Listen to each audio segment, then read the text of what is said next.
So here you can see that the height here is higher than here because of this. The obstacle. I believe this is cavitation, which is cavitation. Yeah, it's like there's inherently even though it looks like water, it's always will have a tiny little air bubble. And under a condition where there is a sub-aqueous pressure, these bubbles tend to actually get out of the water. So this is this air bubble inside this water. That's an air bubble, right? Cavitation is sometimes an enemy. For example, engineers struggle with fighting with cavitation on a big ship propeller or impeller. Because over there are some areas where the air bubbles are actually pretty violent and they erode the metal. So,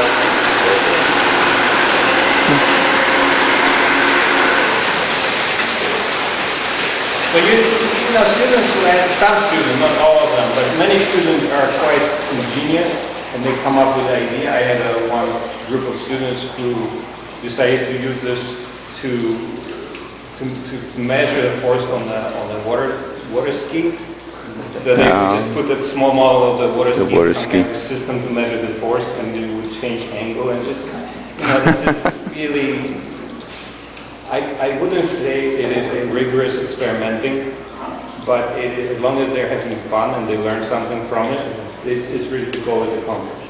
Yeah. Well, in this case, this is the wind tunnel. So all the way up to now, we were dealing with water flow. Now this is aerodynamics and airflow. So let me just start it.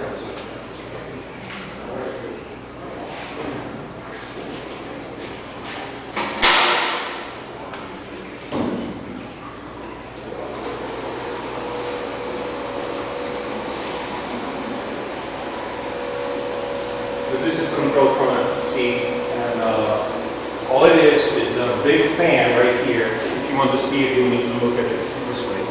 It's a big fan which is drawing the air, it's pulling it this way. And so the air goes from that and being pushed this way.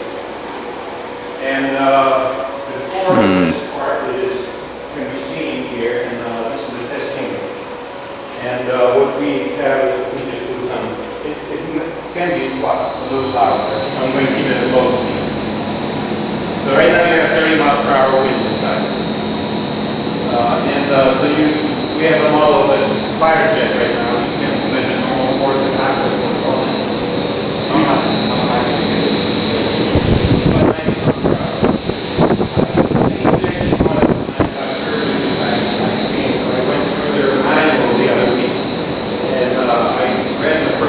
capable of going 145 miles per hour. I don't know why it's not, but I need to contact them and make sure that maybe I can make it 140. It will be great.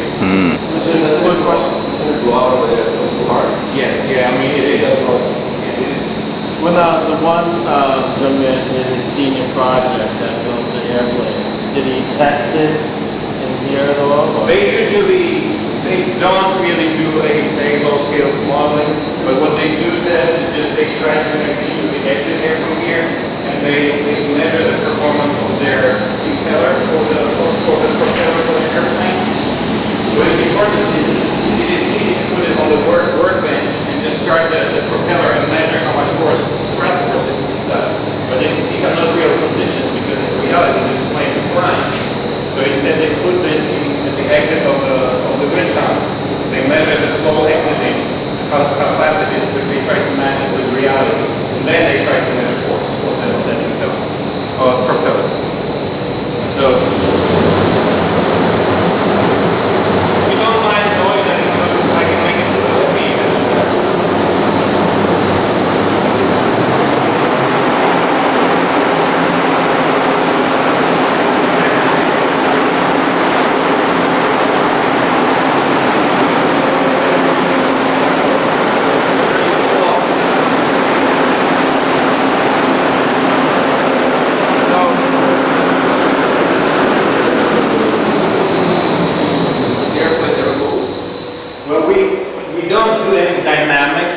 But we can move it.